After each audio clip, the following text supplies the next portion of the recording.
Representing the 17 to 22 foot class in the bay boat category, the Sea Born FX22 Bay has an overall length of 21 feet 9 inches, a beam of 8 feet 6 inches, and a max horsepower rating of 250.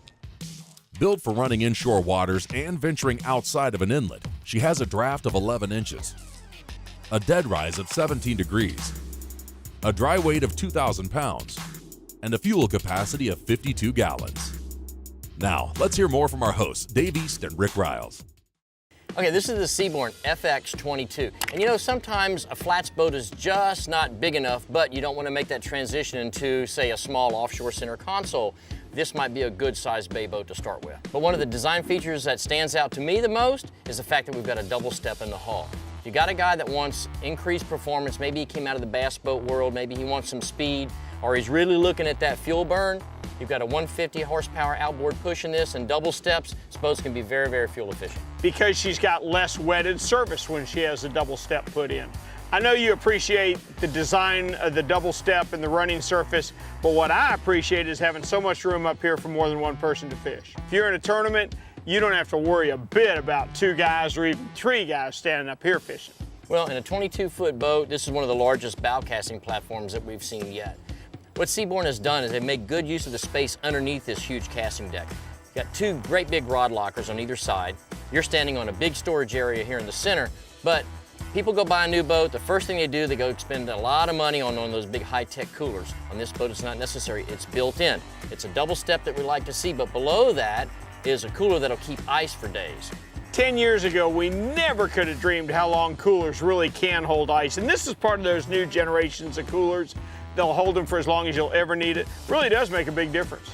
Well, as we go aft and step into the cockpit, let's look at the size of this console. It's smaller than we've seen in other 22-foot boats, but on this boat, I think it fits pretty well.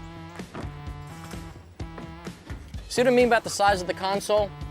It doesn't have a lot of storage underneath it, but really they've given you so much storage at the bow, you really don't need it. What I do like is you've got a front live well on this. This boat actually has 3 live wells. So for a guy that wants to separate his bait, or he wants to move his bait around the boat, or maybe tournament fish like you were talking about earlier, it's good use of space to do that, but they've kept the console small to give you a lot of room to walk around it. It's not so much about being able to move your bait around, Dave. It's about segregating your bait. You can't put mud minnows with shrimp, or the shrimp won't have any legs at the end of the day. If you're a serious fisherman, having more than one well is a very important feature.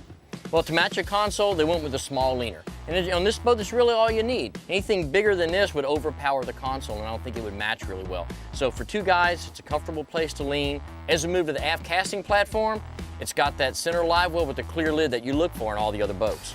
Here's your live well that you're always looking for. It's got the clear lid. I don't like understand. The clear lid, like it. What's the difference of a clear lid and a regular fiberglass lid? I don't have to lift the lid to check on my bait, okay? All kinds of stuff happens. You get some bait, you'll be shocked at this. Where you catch your bait makes a difference. What kind of shape your net's in makes a difference. Some bait just lasts longer than others. I can look down there and in 1 second make sure my pump's running, make sure my bait's healthy. Nothing else on my trip matters if my bait dies. All right, well, you do have another well over here. It's a lot larger and does have a fiberglass lid, but this would primarily be used as a release well. Well, you're right, and let's not forget, you mentioned this was a 2-person leaner and that was it. That's why you've got 2 jump seats back here. You're not going to be constricted by only 2 people going. You can fish 4 comfortably out of this boat. Well, like we keep saying, a lot of people now are bringing their families on the water. It's a great place to put the kids. It's here at the back of the boat. It's safe. They're inside the boat. This boat can go offshore on the perfect day, but it's not her mission. You understand what I'm saying? Mm-hmm. Her mission is defined as inshore and making the most of a boat that will fish inshore open waters, and this one will do it to a T. Well, not only that too, we've got small power on the back. You only have a 150. It's going to equate to burning less fuel. It's going to cost less to buy the boat, cost less to maintain the boat. So not really a budget-minded boat, but a guy that is on a budget, this boat might fit too. So if someone's looking for a boat that is a little bit larger than a flats boat, maybe they want to fish a little freshwater, a little saltwater, but they don't want to make that transition into a larger bay boat, this 22-foot boat might be just the right size they're looking for.